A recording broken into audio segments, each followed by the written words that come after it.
আনাস রাদিয়াল্লাহু তাআলা আনহু থেকে বর্ণিত, তিনি বলেন রাসূলুল্লাহ সাল্লাল্লাহু আলাইহি ওয়াসাল্লাম যখন মক্কা থেকে হিজরত করে মদিনায় আসলেন, তিনি এসে দেখলেন যে মদিনাতে আনসারী সাহাবারা বছরে 2টি দিন উৎসব করে, আনন্দ করে।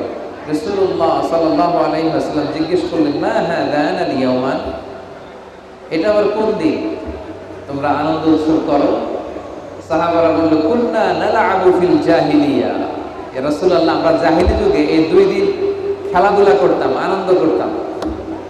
রাসূলুল্লাহ সাল্লাল্লাহু আলাইহি ওয়াসাল্লাম বলেন, ইন্নাল্লাহা ক্বাদ আবদালাকুম বিহিমা খায়রাম মিনহুমা, মানে আল্লাহ তাআলা তোমাদের এই 2 দিনের পরিবর্তে আরো শ্রেষ্ঠ 2টা দিন দিয়ে পরিবর্তন করে দিলেন। একটা দিন হচ্ছে ঈদুল ফিতর আর একটা হচ্ছে ঈদুল আযহা। বলেন সুবহানাল্লাহ। তাহলে প্রথম হিজরি থেকে এই ঈদ সেলিব্রেশন এইভাবে শুরু হয়।